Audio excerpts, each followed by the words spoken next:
비빌 언덕 깍깍. 네, 안녕하세요. 언덕이 대표 최인영입니다. 저희 이번에 두 번째 이달의 언니로 여성과 약자의 편에서 활동을 해주고 계시는 박지연님을 모셨습니다.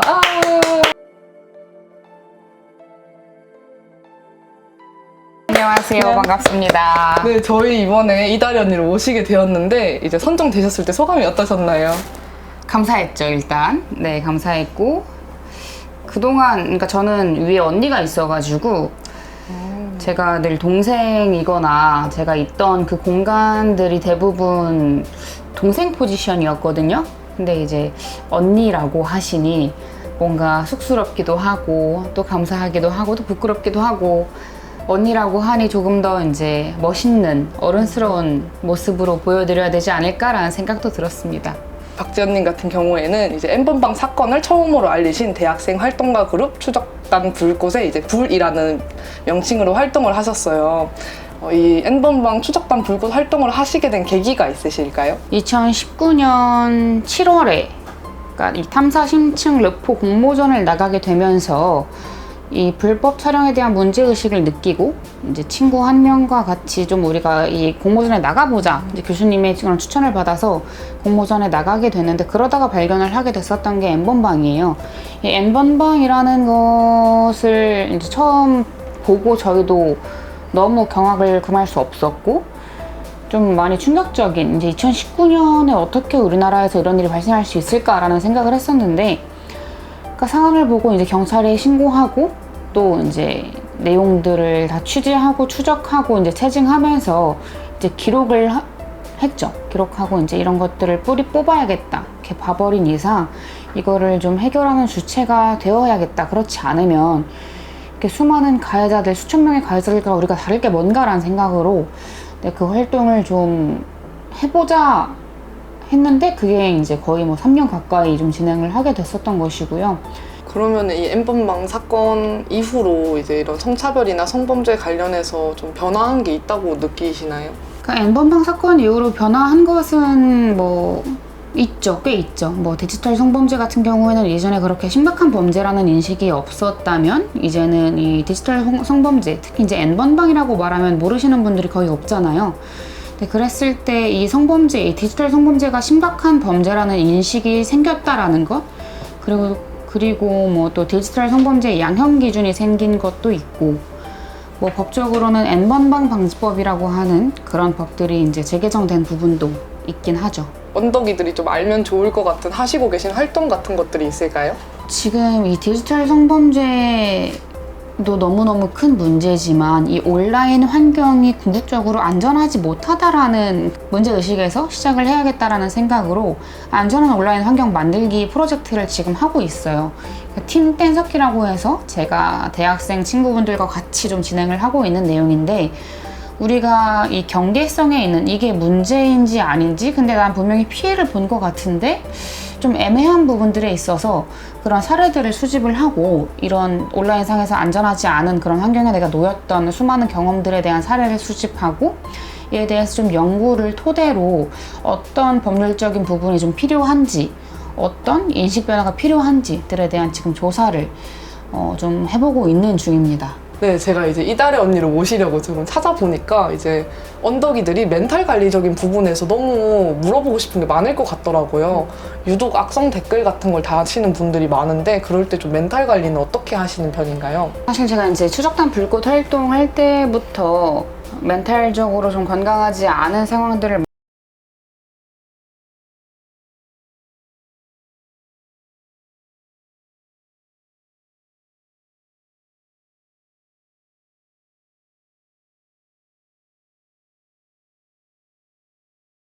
시가 되도록 다른 영상들 뭐 되게 뭐 시트콤 같은 뭐 프렌즈 같은 그런 것들 보면서 좀 그런 안 좋은 기억들을 지워내려고 했었던 것 같아요. 근데 그러다 보니까 너무 이 일상의 흐름이 꼬이는 측면이 있어서 이거를 보다 건강하게 내 멘탈을 케어할 수 있는 방법이 무엇일까를 좀 고민을 하다 보니까 그래도 좀 전문가의 도움을 받는 게 좋지 않을까라는 생각이 들어서 병원도 좀 다녔었고요. 그래서 병원 다니면서 이제 심리상담, 명상도 좀 했었고 힘들면 그냥 진짜 울어요.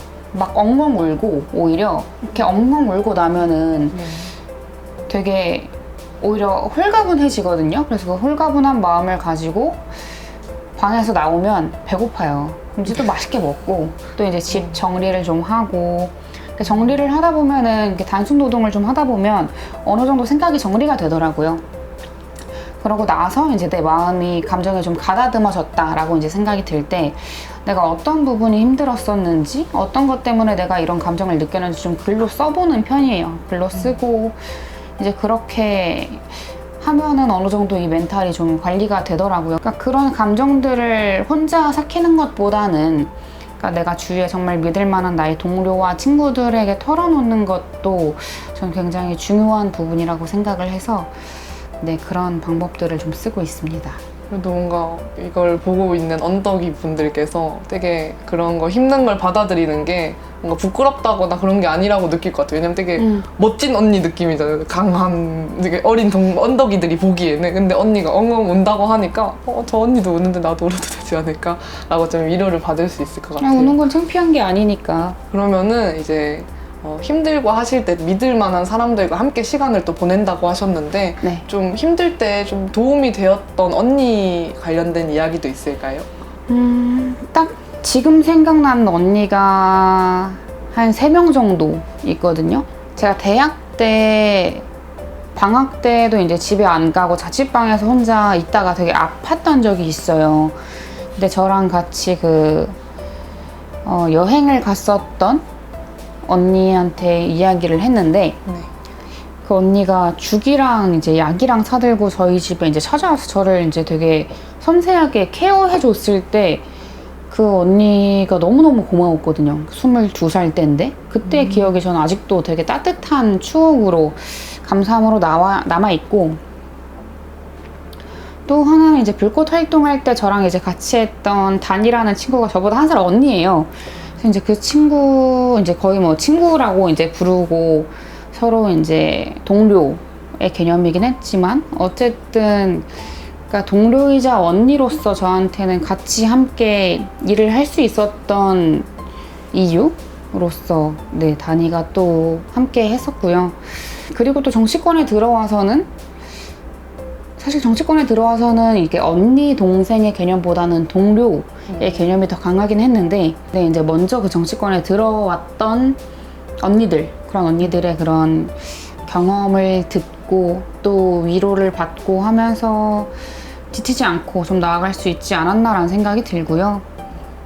정말 분명히 힘들 것이고 아플 것이고 다칠 것이지만 언제든지 너의 곁에 있겠다. 내가 이제 함께 아파주겠다라는 그런 언니들의 이야기가 저한테는 되게 큰 위로이자 격려로 다가와서 그래 뭐 같이 해준다라는데 내가 못할 게 뭐가 있겠나라는 생각으로 네 같이 좀 해왔고 지금도 같이 해오고 있는 언니들이 분명히 있죠. 네, 평소에 이제 외부에서는 멋진 언니 박지연님이지만 저희 언덕이들께서 그냥 일반인 박지연님도 너무 궁금해 하시더라고요. 평소에 뭐 엄청 이렇게 멋있고 대단한 일 외에도 어떤 일상을 보내고 계신지 되게 궁금해해서 질문이 몇 가지 있는데 평소에 좀 자주 가시는 곳이나 이제 여행을 가보고 싶으신 곳이 있으신가요? 워낙 많은 사람들을 만나게 되는 이제 직업이다 보니까 근래 들어서는 집에 있는 걸 좀 좋아하게 됐어요. 그래서 집에 있거나 아니면 집 앞에 있는 카페 가서 책 읽거나 하는 활동 좋아하고 저는 근데 좀 한 5, 6년 전부터 제가 힘들면 꼭 제주도를 가거든요. 그러니까 제주도에도 저를 되게 반겨주는 언니분들이 계셔서 이제 50대 언니들이신데 제주도 가면 이제 그 언니들이랑 같이 뭐 캠핑하고 제주도 분들이에요. 이제 캠핑하고 뭐 고사리 따러 다니고 그랬던 그 기억이 너무 좋아서 좀 힘들다 싶으면 전 제주도를 좀 가는 것 같아요. 이제 제주도를 가기가 좀 어려운 상황이다라고 한다면 바다가 있는 곳에 가서 그냥 좀 물멍 때리는 것도 좋아하고요. 캠핑하는 것도 좋아해요. 그래서 이제 캠핑 가서 이제 맛있는 요리 해먹는 거 좋아하는데 그러니까 저한테 있어서 캠핑은 약간 마음껏 뭐 기름 튀는 요리도 할 수 있는 혹은 내가 그동안 집에서 해먹기는 좀 버거웠던 것들을 하는 그런 힐링을 좀 하곤 하는데, 제가 요리하는 것도 되게 좋아하거든요. 네. 그래서 그러니까 손님들 뭐 초대해 놓고 막 혼자 먹기 부담스러운 음식들, 뭐 백숙이나 뭐 보쌈이나 이런 것들 하는 것도 저한테는 또 하나의 힐링으로 다가오기도 해요. 이렇게 휴식을 하러 가셔도 또 해결해야 하는 것들이 또 눈에 보이고 해서 온전한 휴식이 조금은 힘드신 것 같은 느낌이 조금 들거든요. 어떨 때 좀 행복하다고 느끼시는지, 아니면 최근에 가장 행복했던 순간이 있으셨는지? 얼마 전에 이제 설악산 가서 이제 케이블카 타고 좀 그 자연으로 정말 오롯이 즐겼거든요.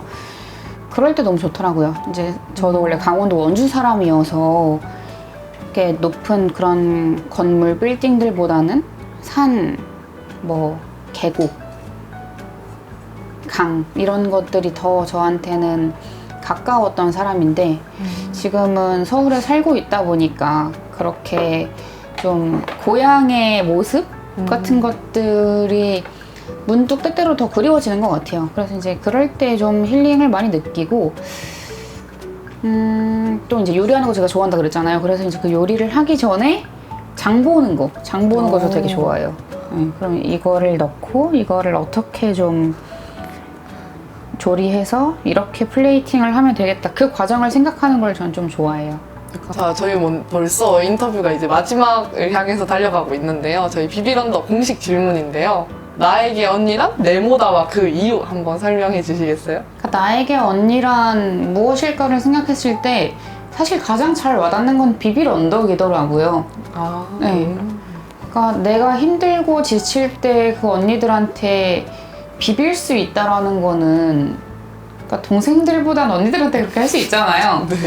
저한테 언니란 비빌 언덕이다라는 생각을 일단 좀 했었고, 그러니까 제가 지치고 힘들 때 좀 전화하는 몇 사람들이 다 언니들이거든요.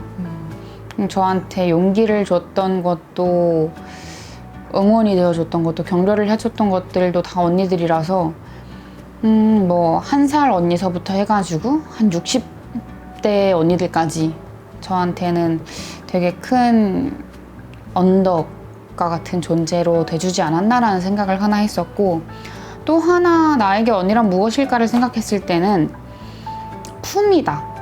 나에게 언니란 품이다라는 생각을 했는데, 그러니까 되게 힘들고 지칠 때 그 언니들의 품, 그러니까 언제든지 내가 외롭고 아프고 힘들다고 그 언니들 품에 안길 수 있었던 그 품이 좀 많이 생각이 나더라고요. 힘들고 지친 그 누구에게든 품이 돼줄 수 있는 언니, 이제 어른이 되고 싶다라는 생각을 좀 이 질문을 받으면서 했습니다. 네, 이제 마지막 질문으로 이번에 정치, 사회, 사회 문제 분야의 언니로 모시게 되었는데요. 이제 지연님의 큰 용기와 행보가 도움이 필요하거나 상처가 많았을 언덕이들에게는 존재 자체가 큰 위로이자 희망이었을 것 같습니다. 마지막으로 어디에선가 여러 사회 문제로 인해 피해를 받고 있을 언덕이들에게 한마디 해주고 싶으신 말이 있으실까요? 지금 뭐 우리 각자가 겪고 있는 문제들이 다 다를 거예요. 뭐 경제적인 문제도 있을 거고, 아니면 정말 개인의 사적인 고민도 있을 거고, 혹은 뭐 학업적인 문제도 있을 거고, 이제 우리가 정말 다양한 문제들에 직면할 때가 많을 텐데, 그럴 때마다 우리는 결국에 어떠한 선택을 해야 되잖아요. 근데 그 선택이 뭐 추후에 봤을 때 그 선택을 후회할 수 있다고 저는 생각을 해요. 근데 그렇다고 해도 우리가 넘어지고 앞으로 나아가지 못하는 게 아니라, 그 길을 똑같이 걸었던 수많은 언니들이 분명히 주변에 찾아보면 있을 거예요. 그 언니들을 믿고 조금 한번 손을 내밀어 보는, 그래서 우리가 서로가 서로에게 좀 호혜적인 관계를 가진 사회가 저는 보다 건강한 사회라고 생각을 하거든요. 그래서 우리가 서로에게 비빌 언덕이 되어주는, 또 서로에게 좋은 언니가 되어주는 그런 각자의 존재로 성장해 나간다면 우리 모두가 더 건강할 수 있는 사회를 만들 수 있지 않을까라는 생각을 합니다. 그래서 여러분들 힘드시더라도 우리 조금씩 더 힘내서 더 나은 세상 우리가 같이 만들어 가자라는 생각 가지고 하루하루를 살아갔으면 좋겠습니다. 고맙습니다.